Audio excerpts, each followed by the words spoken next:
delicious and I love it that we pretty much sabotage ourselves into feeling more guilty. So as someone with a busy lifestyle, if you're like, I can't fit in a workout, go for a walk. You can do like 2 other things while you're walking. You don't have to have a reason to hold boundaries prioritizing your health. If you're coming off a summer of late nights, some travel, skipped workouts, and maybe more snacking and ice cream cones than you might have planned for, first of all, you're not alone. We all know I enjoy me some ice cream cones. But today we're breaking down how to reset without punishing yourself and how to set up some simple habits that will carry you through fall feeling energized, confident, and in control. This is about sustainable momentum, not guilt, not shame, or extremes. So let's get into it. Well, Elle, how the heck are ya? Oh, I am good, Kaylin. I am good. I've had a nice little morning. Did my morning routine that we talked about, so that's exciting. And I got my nails done today, so not too shabby. How the heck are you? I am good. I cannot complain. Since the last time we recorded, Josie sleeps much better through the night, so we're feeling refreshed. We got to the gym twice this week, and life's good. I love this topic, talking about how to reset after an effort summer, because I can't tell you how many effort summers I've lived before I learned some balance. And when I do that, I'm imagining that there's the little sparkle emojis on each side of balance. Absolutely. I feel like the effort summer is very girl coded. You try so hard to get in shape, and then summer's there, you're in shape, and you're just like, I'm going to enjoy it. So I get it. So that's an effort summer, by the way. And we think that we deserve it. Again, we're deserving, apparently. We are deserving. That sounds horrible. We are deserving, but you don't deserve it all, babe, sometimes. So I think the reason that the effort summer really happens is there's just so much change, kind of like the same way fall comes like new routines, new like daytime schedules, new routines. I don't know if I just said that. You said new routines, daytime schedules, new routines. If you weren't aware, there are new routines. And that's why the effort is just so easy to lead into. It's like the road most traveled. You're like, heck yeah, I'm going to take that because I just need a break, you know? So in the spring going into the summer, you get excited. The weather's going to be warm. There's more social events. There's more parties.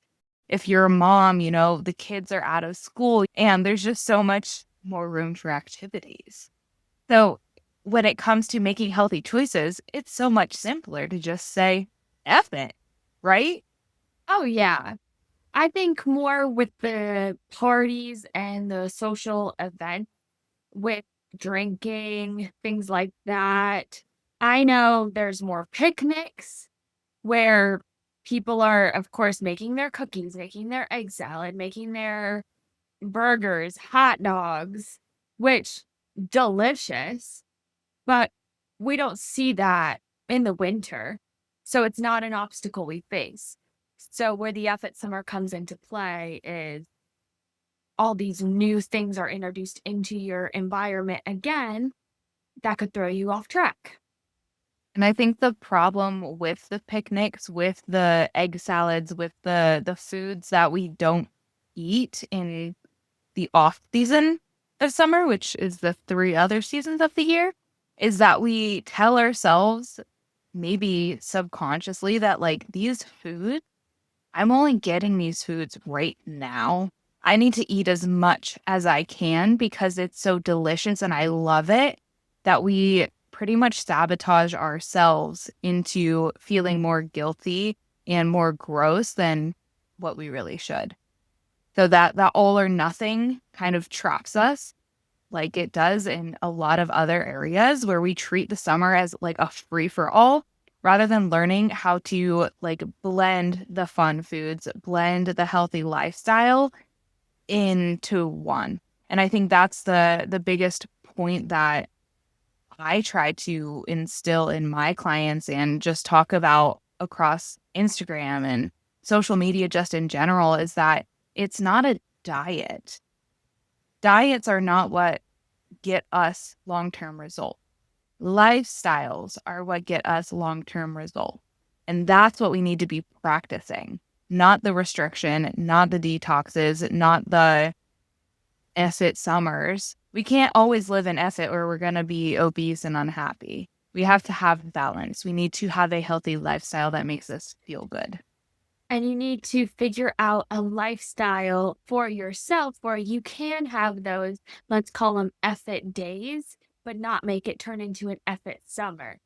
But let's say, not effort days. I don't want to say that. Let's say I was thinking more like effort decisions. effort, that's part of a lifestyle. You Exactly. do that in life anyways.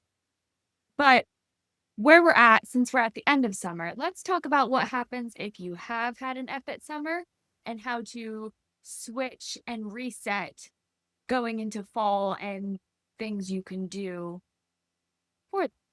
Yeah. So I think the big myth is that once you've made it through summer, you're telling yourself that you have to make up for it now. You were really good up until summer. Then you said F it. And now you have to make up for it. You have to detox. You have to do extreme diets. You have to really punish yourself with either the restriction side and nutrition or workouts when it comes time for fall. And I'll say, as a coach, my fall reset challenges have been the most popular.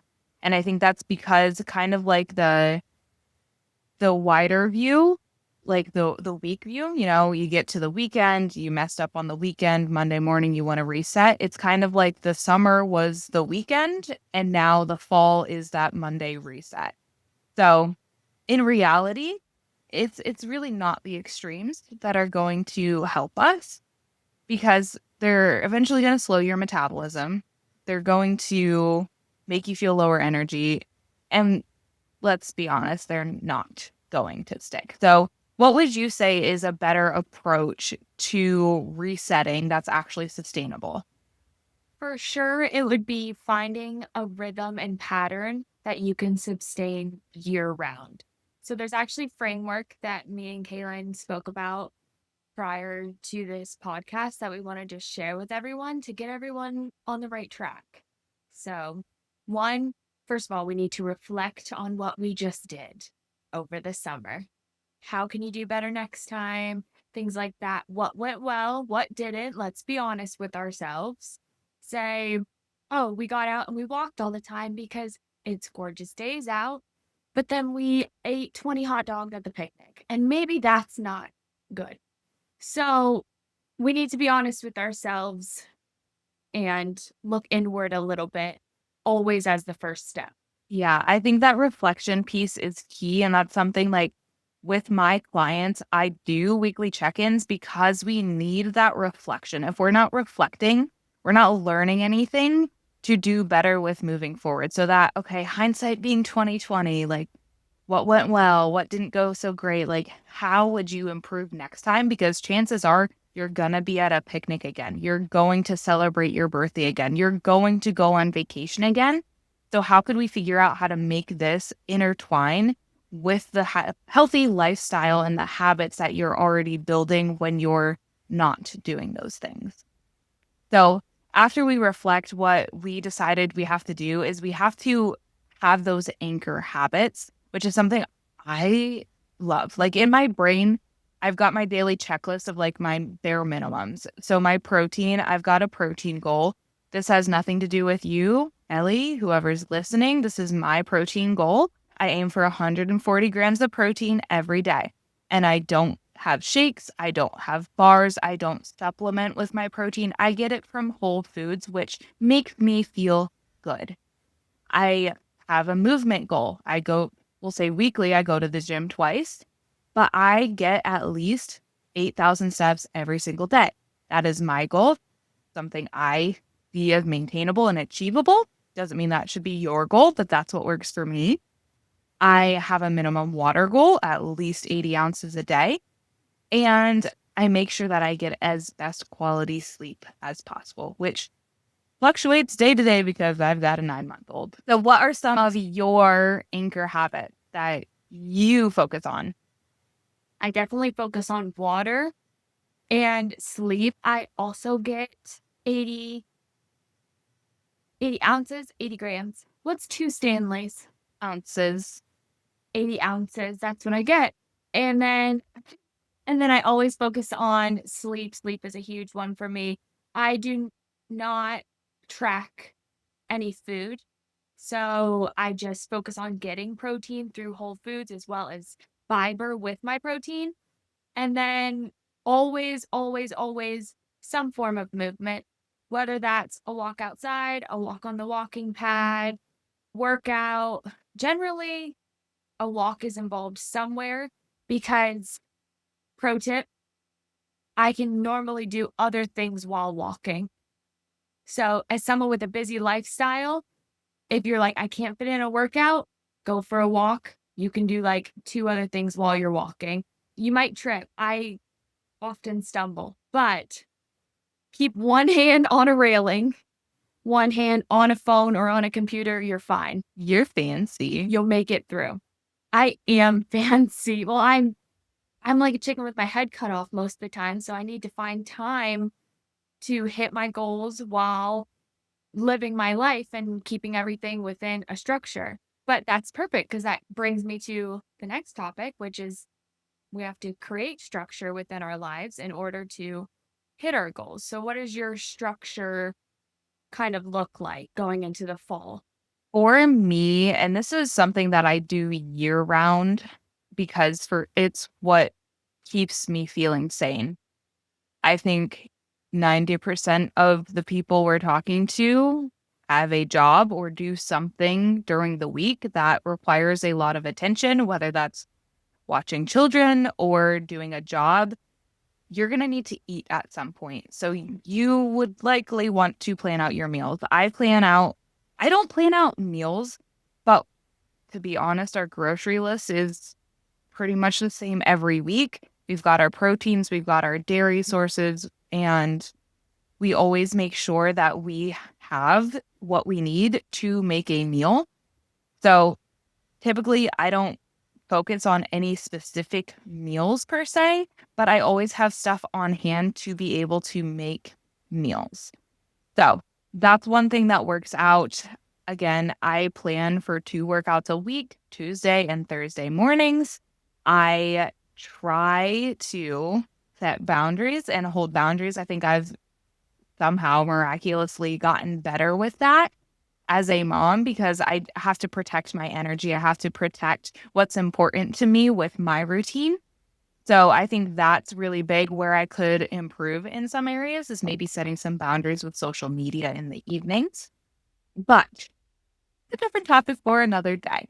So what about you? What's the structure that you kind Okay. of take with you, whether it's into the fall or just year round? Again, kind of planning out meals, what you just said. Also, my grocery list generally looks the same. I feel when you're buying whole foods, it tends to look the same, especially through the season based on what's in season. But meat, eggs, milk, fruits and veggies. The fruits and veggies are really what changes. Then I don't necessarily meal prep. That is a great one to plan the meals is by meal prepping, but we keep chicken in the fridge, beef in the fridge. We say, "What do you want tonight? Do you want eggs, chicken, beef?" And you throw some veggies with it. Done. Easy. The hardest part about eating the whole foods is laying the food out to thaw.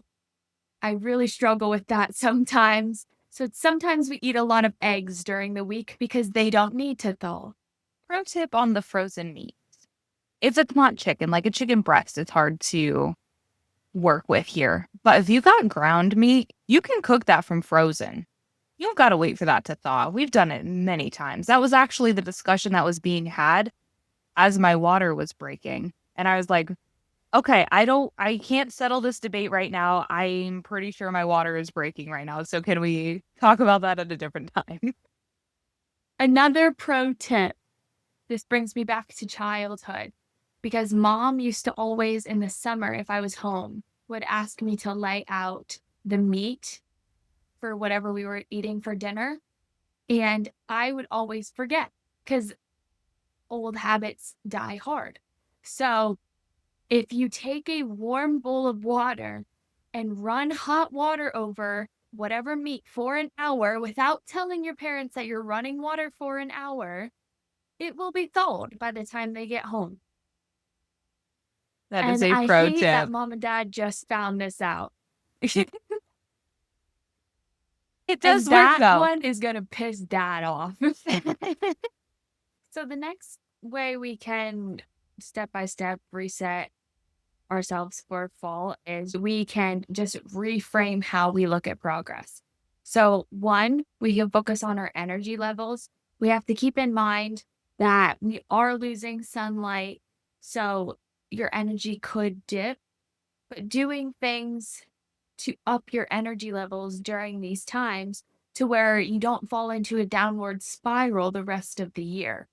So you can focus on energy, mood, a little strength training. Do not just focus on the scale. We had an episode about that maybe 3 episodes back, 2 episodes back.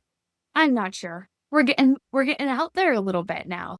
So, focusing on what works for you, what makes you feel good, so it's not a constant downward spiral from summer to Christmas, and then you're starting that January 1st diet again that we all know so well. Great. Yeah, that's what we need to not do. Period. So let's just kind of summarize. If we can summarize into 5 basic habits that we can take with us into fall. And by take with us, if you haven't already established these, start them in the fall because it's something that you can do. These 5 things are so simple that you have no excuse. And I'm going to be dropping some fire here. So maybe take some notes, get out some notes on your phone, type it out. I don't know. Send it to a friend, whatever you want to do. I'm getting made fun of right now because I said I'm going to drop fire. Dropping fire was crazy. How white are you? On a scale of 1 to fire, how white are you? Also, just like how like millennial are you? You're the most millennial Gen Z I know. I don't even know what gen I am because I feel like I'm in the middle. I grew up. You're Gen Z. I don't want to identify as either, though. I just exist. Girl, you just exist. You do your own thing. I do. And I'm going to You're keep an doing old it. soul if I ever knew one. Drop Yeah. fire. The 5 basic habits to take with you into fall. We kind of touched on this with our structure, I believe. Whatever it was, irrelevant, doesn't matter anymore. Moving on. First thing, eat protein in every single meal. If you're nowhere near that, start with 1 meal, work your way up. The guideline I like to use is the palm of your hand. So something that is the size, like kind of if you were to draw a circle on your palm, and then like the width as well. Depth, length, I don't know what you want to call it. What I would like to add to eat protein at every meal, also eat your fiber, girlies. Please eat your I feel fiber. like fiber and protein should Or be like else you're not going to, buddies. they're best friends. Or else you aren't going to be able to digest your protein without your fiber. Ain't gonna be pooping. So, now that you got your protein and your fiber buddies, you should also be exercising like 30 to 45 minutes a day. And this could be a combined walking, like planned exercise, walking, strength training of some sort. It doesn't have to be anything elaborate. Like you can find, it doesn't have to be all at once too. You could do 15 minutes in the morning, you could do 15 in the afternoon, maybe 10 in the morning, 10 in the afternoon, and 10 in the evening. It doesn't have to be all at the same time. So you can definitely fit in a walk at some point, maybe a few times a day. There's handled resistance bands that you can buy on Amazon that are like $25. There's really no reason why you can't afford that to get some strength training. If you're not sure what the heck to do with the resistance bands, a lot of them come with like a little guide that will help you figure out what to do with them. And If you want to get creative, get creative. There's really no wrong way to do it. Just don't snap yourself in the face or the butt. That's all I got to say. Also, I want to add to the second thing. Summertime is a great time for walks outside. Now, I would love or challenge everyone. If you are someone that walks outside and then you sit inside all fall and winter, get a walking pad. Yes. And if you work from home, I cannot recommend enough getting a walking pad and a standing desk because I was just telling Ellie before we hopped on our podcast, I walked for 2 hours this morning and I got 12,000 steps, and that was just my morning activity. So it makes getting activity in so much simpler when it's just in your home. The third basic habit to take is drinking your water. We've talked about protein, we've talked about fiber, we've talked about activity. We need to hydrate, sis. We need to hydrate. Our cells cannot be shriveled up. I was going to call it a cucumber, but they're pretty full of water. So be a cucumber, be full of water. Make sure you are drinking enough. Some people say like 80 to 100 ounces. I always recommend half of your body weight in pounds in ounces. So if you're nowhere near that, start where you're at, work your way up. Just be consistent. One tip, I'm going to give a couple tips because drinking water is not always simple. I have a new client. We're working through how to get her to drink more water. And so far, we've been having some great success. But some things that are just kind of general across the board is getting things that are fun to drink out of. I've got this. I don't even remember. This is a Simply Modern one. It's kind of cutesy. This is a hydro jug, kind of cutesy. This is my water only tumbler. This is my electrolytes flavored tumbler because we can't mix the two. And what I like about both of these is they got straws. So they're easy to just kind of sip on mindlessly. They're metal. So I like cold water. I want it to stay cold. So it stays cold in metal. And if you're someone who likes room temperature water, maybe you opt for room temperature water. Don't add ice and it'll stay room temperature all day. Maybe use I wouldn't recommend it, but maybe use like a plastic drink tumbler container. We recommend metal, but there are so many different things that you can take into play and consideration with what's going to make drinking water fun for you. Is it a little bit of fruit for a little flavor? Is it a cute bottle? Is it putting stickers on your bottle? Is it a straw? Is it not a straw? There are so many things that you can do to make it more fun and enticing for you. So that's kind of the rule of thumb I use when it comes to hydrating. Is there anything that you wanted to add to that? I would like to add that this is my Stanley. It is white, so she matches every outfit I have, which makes her fun. And then if you don't like to drink water, I highly recommend trying to drink it from a straw all the time because I notice I drink so much more water when it's from a straw. I know that air goes into your stomach and that can cause bloating, things like that. I get it. But I'm not going to be flipping a bottle up and down all day to chug from it and then it's dripping down your face. No, I'm drinking from a straw. So if you don't like to drink water, highly recommend try it from a straw and get back to me. I was just going to say, I can also agree with that, but I also get into seasons where I'd rather just chug it. I can chug it faster if I'm like tilting it versus chugging through a straw because of the whole air situation. So it really just depends. But I guess if you have the straw, you could always just take the lid off and open cup it. That's what I'm saying. If you're feeling crazy. To wrap up these basic habits, we've got two more. One is consistent sleep and wake times. And this is what we talked about in episode 5 with nighttime. We didn't really elaborate on that, but especially morning routines, just finding consistency. We love consistency. And then also, I just love my morning routine. so do I. It's good. And once you find a good one and can stick to it, that's amazing. Absolutely. And I think it's got to be something you look forward to doing, like us. Like we look forward to our morning routine so much, whether we're at home or otherwise, that it makes you want to do it. And then tip number 5, something that you probably wouldn't have thought was on the list of habits to take into the fall. But plan out treats. Like allow yourself to have treats, whether it's ice cream, if you're still getting ice cream, if it's not too chilly in the evenings. Maybe it's brownies, maybe it's birthday cake, maybe it's pies. And enjoy that because it's part of the plan. So you're not feeling so guilty.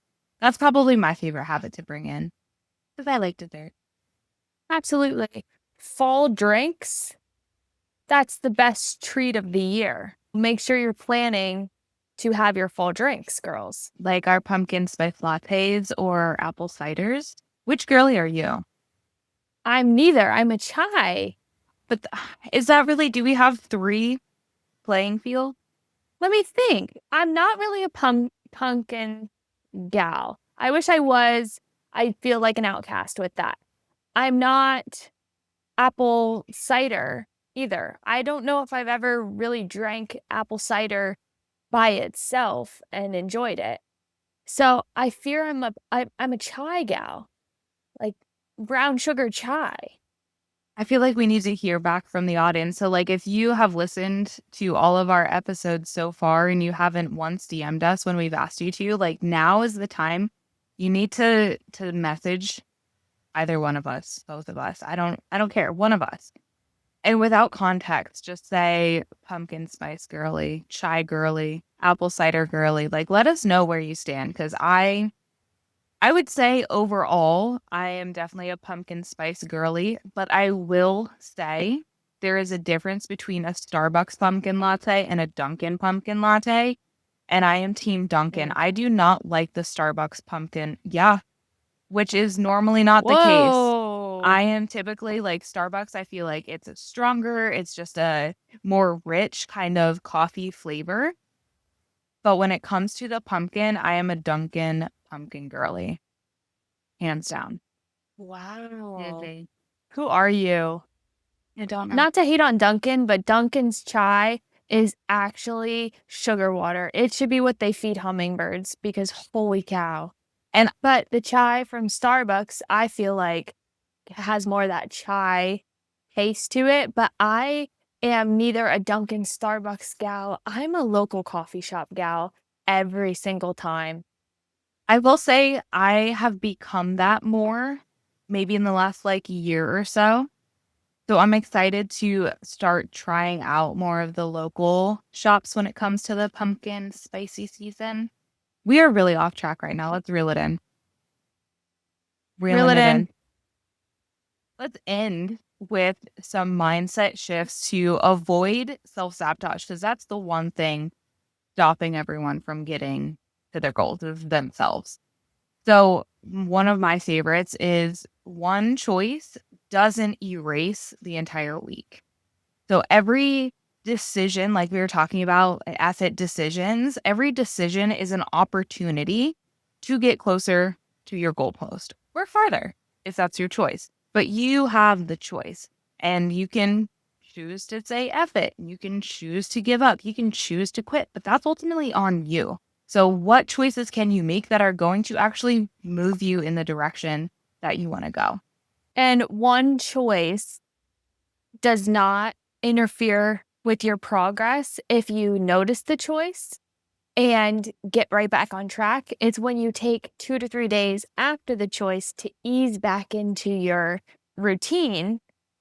That's when you notice the difference it makes, either energy wise, scale wise, things like that. So, with that being said, nobody's perfect. So, we're going to put process over perfection.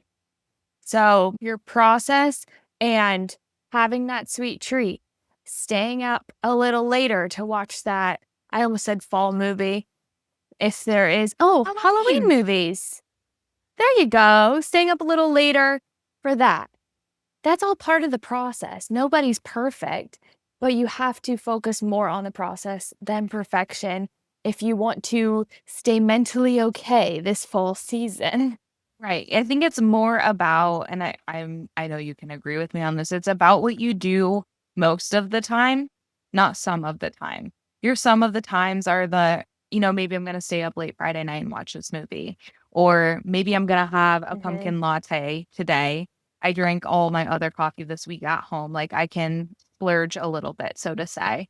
But when it comes to the process, I think one of the most cringiest thing ever that makes like my skin crawl is trust the process. But it couldn't be any more true. And I think that's why I hate it. It depends on who's saying it, how it's said. There's one guy specifically that I remember from my first semester of college. He was like this gym bro guy, and he was always posting flexing pictures on his Snapchat story saying, trust the process. And I was like, you were such a bro. Get out of here. If I hear trust the process in a man's voice, I trust no process. If I hear trust the process, like we're chatting right now saying trust the process, girl, I'm fully invested. I trust it. Thank you. What's the process? Let's go. What's the process? No, but as soon as you said trust the process, I like cringed because I imagined it in a man's voice, and I said, "Oh, disgusting." So we're going to tell you trust the process, and girl, you better trust the process. But the last mindset shift that is probably one of my favorites that I was snapping for is about your identity, anchoring your identity, affirming and telling yourself that you are a woman who prioritizes her health no matter the season, fall, summer, winter, spring, it doesn't matter, without reason. Because you don't have to have a reason to hold boundaries prioritizing your health. You don't have to tell someone that you don't want to go out for drinks because you'd like to go to bed at 9 o'clock. You don't have to tell them why. You can say, because I want to, because it makes me feel good. And that's a period, end of sentence. It's not something for debate. I just love it so much. I'm going to say it again because I love it so much. I am a woman who prioritizes her health no matter the season and without reason. And I want every one of you to repeat it with me. Are we actually repeating it? You don't have to, I suppose. Oh, thank God. So to recap, you don't need to punish yourself for summer. You just need to make a plan, have some structure, and a few non-negotiables that fit into your own personal lifestyle. We also challenge you to pick one of these habits today to commit to for the week. You can DM Ellie, you can DM me. Tell us what you are starting with. We'd love to cheer you on. And if you're ready for a little bit more personalized support, someone to help you figure out exactly what works for you and your goals and your season of life, I do have one-on-one coaching spots available. You can apply using the link in the show notes, and we'll just chat briefly, it doesn't have to be anything long, about what's best for you moving forward. Remember that you've got this, and we're rooting for you every step of the way, and we'll see you in the next episode of the Sis Let's Heal podcast. Happy fall, girls!